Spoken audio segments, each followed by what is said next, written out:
Thank you. And thank you, Francis. That was really very informative presentation. Now we'll move to Dr. Emmanuel Alamu.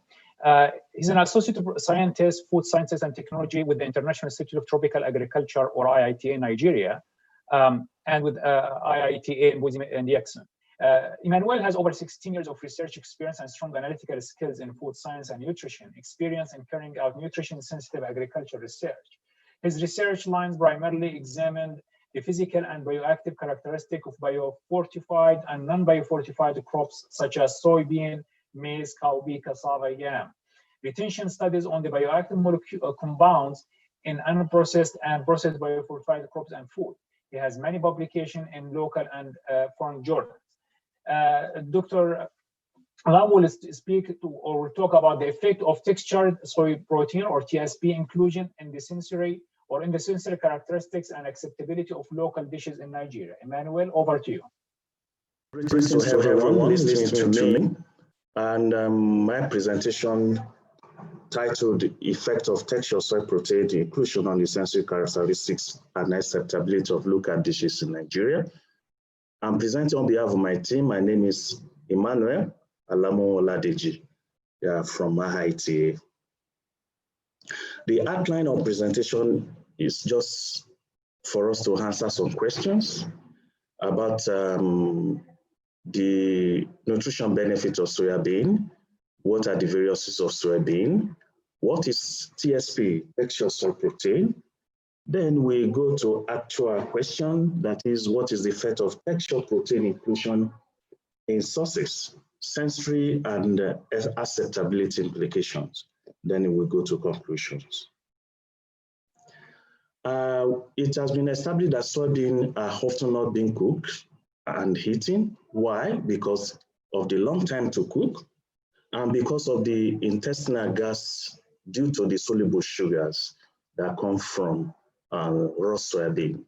So therefore, the soybean must be processed properly before it can be used as human foods. Why is being processed is to eliminate, destroy, or to reduce the nutritional factors. And we know that soybean is very nutritious. It has about 35 to 45% protein dry weight basis. It has two main storage proteins, which is globulins and conglycinin. These two storage proteins contain all essential amino acids. Yeah, in these pictures that we have seen, we can see that all part of the soybean, the whole soybean, if you process them, if you dehull them, and then the hull itself, we try to look at the nutritional benefit of the three parts of the soybean. We can see that the whole raw soybean and the hull and the hulls, they are nutritious in terms of protein content, the fiber content, and the oil content. There are a lot of modern soybean products which are in the market. We have soy concentrate, soy isolate, and soy protein. They are easily digested by human beings. And we have already mentioned about the essential amino acids. That means the quality of the protein is equal to that of milk, meat, and eggs. It is acceptable in almost all diets. Virtually no cholesterol in soy concentrate and isolate and protein, and it is lactose-free, in addition to lower in fat content. The consumption of soya beans has been established that it reduces some diseases, and especially its coronary heart diseases, and the diabetes, as well as it decreases the risk of cancer. It helps to kill cancer, especially the breast and the prostate cancers. For us to be able to utilize soybean, as I've mentioned before, we need to process them. So despite the nutritional benefit, we cannot consume it like other common legumes. We need to process. Why processing? We process them in order to make it safe for consumption, in order to increase the market value, as well as prolong the shelf life. Also, it is very important because if we want to use it to fortify other low protein foods, we need to process them. So we have different types of soy protein. We have soy flour, we have soy concentrate, we have isolate fiber, and isoflavones. In IITA, we have developed a lot of products. We have utilized soybean for improved health and wealth. So we have various types of products we have produced, we have made from soybean. It's either from the wet milled soybean, or we turn it into flour. This is the flour, and then we fortify it with other ingredients to make this all these products. The products are listed here, and there are a lot of them. We have over 50 of those products that we have made, and then we are promoted in IITA for human consumption, for improved health, and then to make money for income. What is textured soy protein, TSP? TSP concentrates are produced from using extrusion technology. This is one of the industrial extruder we have in IITA. We use to extrude our products. The different sizes, it comes in different sizes and shapes, and they are available for different applications. In this case, application we want to talk about is using this as a meat substitute for animal protein, because we know that TSP is very economical, and it has an improved taste and textural attributes. TSP possesses some incredible characteristics. They are lightweight, they are low levels of fat and sodium, they are good source of amino acid, and they have a long shelf life. They are versatile in texture and protein, and also high in fiber content. They are speed in terms of in terms of preparation, and they are available in flavor and non-flavor forms. So now, what we want to look at critically in this particular presentation is to see how we can include TSP into diet in Africa, particularly West Africa. We all know that the market of soybean products is increasing tremendously in advanced countries, but we cannot say the same in Africa, particularly West Africa, where we even have high prevalence of protein energy malnutrition, and then we have high cost of animal protein sources, which are non-affordable. This necessitates us to look for TSP as a meat substitute in order to alleviate the protein energy malnutrition. And then in order for us to incorporate TSP into diet of consumers in Africa, it depends on the ability of the textured soy protein to meet the sensory requirements. One thing that we need to do is a crucial step for us to determine the acceptance when it is incorporated in the diet of the people. So the objective of this particular study that we want to go through quickly is to evaluate the sensory properties of textured soy proteins from different manufacturers incorporated into typical traditional Nigerian soup and sauce. What are these the sauces that we are choosing? Egusi soup and stew. I want to talk more about that to explain for us to be able to understand what egusi soup is and what stew is. Egusi soup is being made from white melon seed. When it is milled into flour, then it can be used as a soup thickener. So it's accessible in West Africa, it's common, and then it's very nutritious as well. So the stew aspect of it is just no thickener, and is made up from tomatoes and pepper and the oil, and they usually add fish into it. The egusi soup, they usually add vegetables at times with it, but it serves as a thickener. So what egusi soup, they usually use it for pounded yam and eba.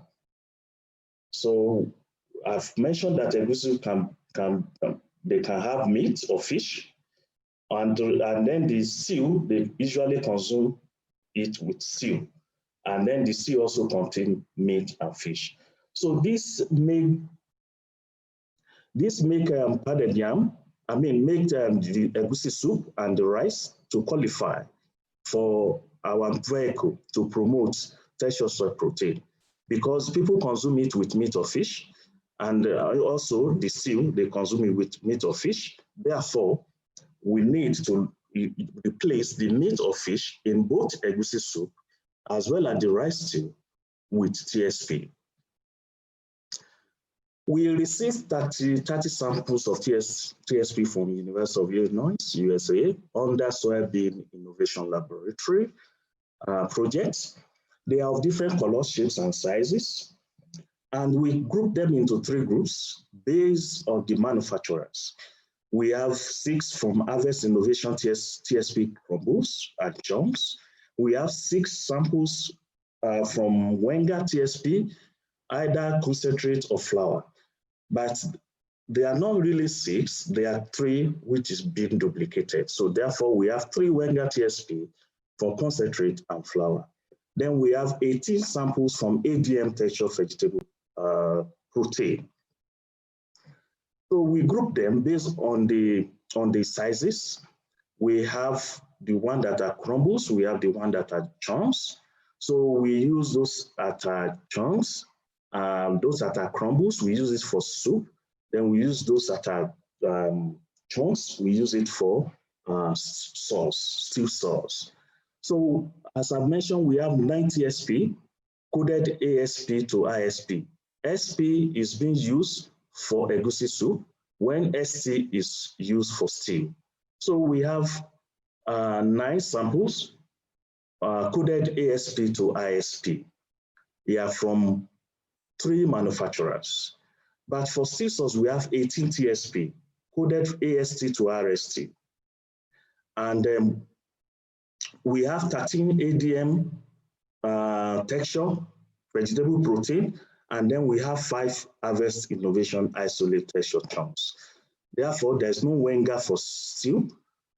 So we have only 2 manufacturers, TSP from 2 manufacturers for stew, but we have 3 manufacturers for egusi soup.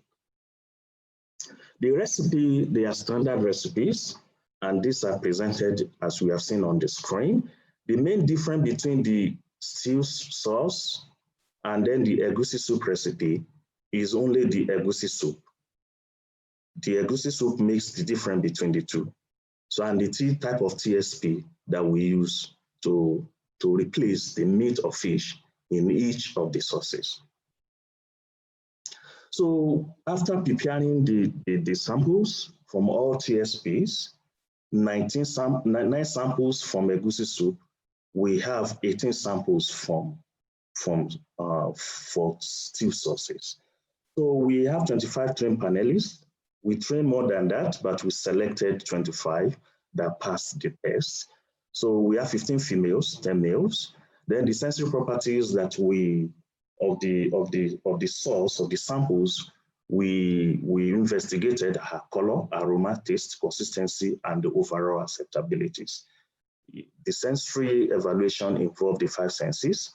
The panelists were trained, as I've mentioned, and then the sensory evaluation was conducted in a sensory evaluation room using booths separately. It's a separate booth for each of the panelists. So the samples were served very hot, the normal way they normally serve foods, with either eba or with rice. So we use 5-pound hedonistic. 1 is disliked very much, and 5 is liked very much. So in between 1 and 5, we have about 3 scales. Before we go to the sensory evaluation, before we use the TSP for preparation, the rehydration was done. That is, we want to test the swelling power of the TSP, because it will be one of the key physical characteristics that the consumer will consider when they want to, get the TSP for their sauce. What we did is the TSP. What we did, the TSP for the egusi soup, we try to rehydrate them. Our findings shows that the threshold, that is twice of the volume. So if the threshold is cut, all the TSP used for the egusi soup, they are more than more than 2. So therefore, but the highest one is BSP, which is Wenger TSP from concentrate, labeled BSP. So how do we do the hydration? The ESP sample during hydration that the teacher shows that we choose 100 grams of TSP plus 500 ml of water. Then we use standard time 10 minutes for all the samples. Yes, the TSP we use for source also the rehydration was done. And then we could see that the threshold of 2, majority of the samples also is above the threshold of 2. That is, they can swell more than twice of their size. So, but the highest there, they are the MST, NST, OST, PST, KRST, and RST. These are all TSP from Harvest Innovation Isolate Texture Soil Chunks. It's only one ADM that competes with that. So we can clearly say that the TSP from Harvest Innovation Isolate show a good swelling ratio than the TSP for the ADM. Now, what are the results from the sensitive parameters of the texture soil egusi, the soil protein egusi soup? What the results shows that the aroma and taste, all other parameters, as I've mentioned, the color, they are not significantly different. It does not play a significant role. So what plays the 2 characteristics that play a significant role are aroma and taste. So the result of the aroma and taste is what we presented here from the range of the rating, sensory rating 1 to 5. So we could say that when we have neither like or dislike, we can see that all the threshold here, neither like or dislike, all the TSP is above neither like or dislike. That is, they are in between liked and like very much. So this shows that the TSP incorporated into egusi soup will be acceptable by the consumers. But however, when we look at it critically, we can see that the DSP has the lowest of the sensory ratings, both the aroma, the taste, and the overall acceptability. So, and as well as the ISP. So all others, they have a good aroma, taste, and overall acceptability. When we look at the sensory parameters of TSP, the still source, when we look at the threshold of 2.5, which is neither like or dislike, we could conclude that all the TSP used for still source, they are all acceptable. The aroma and the taste, they are very, very, very good. So therefore, we could conclude that the TSP could be incorporated into the still source and still be acceptable. However, when we look at the result critically, we can still identify the poor one, the poor TSPs. One is IST and the MST. All these 2 are for ADM, texture vegetable protein. Now, in conclusion, we can conclude that TSP samples, they have excellent swelling power. All of them above 2 swelling ratio. And also we can say that the OST, RST are the most acceptable stew, that is if it's incorporated into the stew. And these TSPs, they are from Harvest Innovation Isolated Chunks. Then we can also conclude that aroma and taste are key attributes for TSP, egusi soup, and sea sauce. So this is very key for food scientists and the nutritionists, that aroma and taste are the key attributes of TSP when it is incorporated into the sauces. Also, one of our conclusions is that ASP is the most acceptable egusi soup, which is from Wenger TSP concentrate. And then also we can say that acceptance of TSP inclusion is sauce or soup dependent. So that is very important for us to know that if we want to incorporate TSP into any sauce or soup, it depends on that type of soup or the sauce we want to make. That one will make us to know the type of TSP to use. TSP granules can be incorporated into sauces and acceptable. That's our conclusion. TSP soup and sauces could alleviate protein malnutrition in most developing countries. Thank you very much.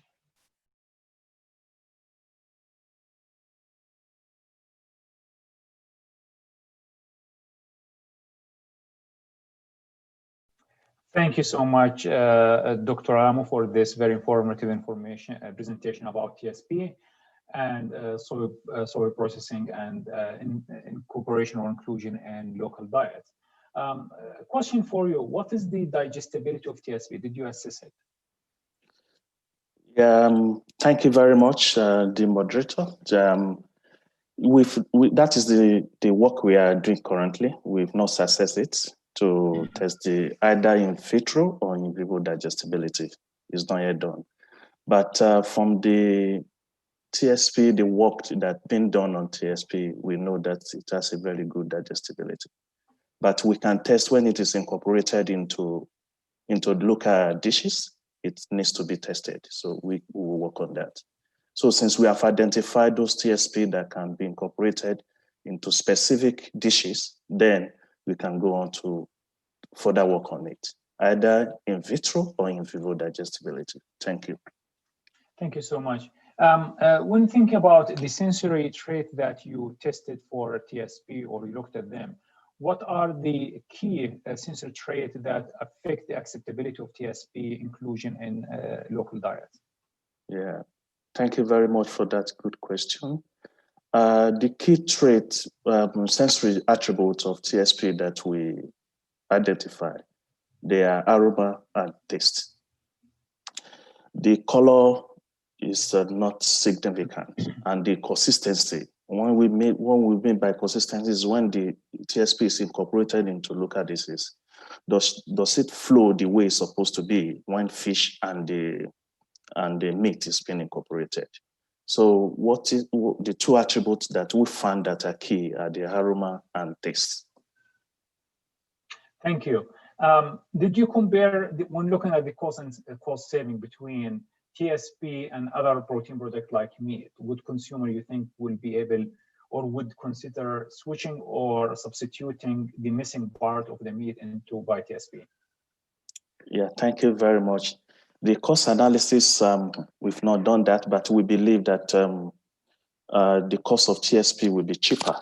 You know, when we just look at the source, the soybean. In Nigeria, we produce a lot of soybean, and what we are expecting that the private sector can take up to produce TSP, and in order to use it to be as a meat substitute. But we believe that the cost is going to be lower than that of meat. Thank you. One last question. In comparing the acceptability of TSP in your studies, what are the age group of consumers that you looked at them? Did you also consider younger generation, or if you are targeting all population at all ages and stages, did you consider these segments in your testing? Yes, exactly. What we have done now is the sensory evaluation. We deal with trained panelists, those that are experienced in Busie soup and stew.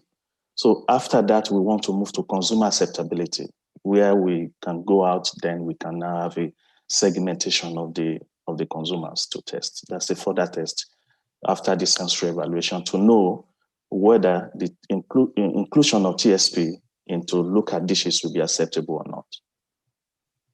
Thank you so much. You're welcome. Thank you.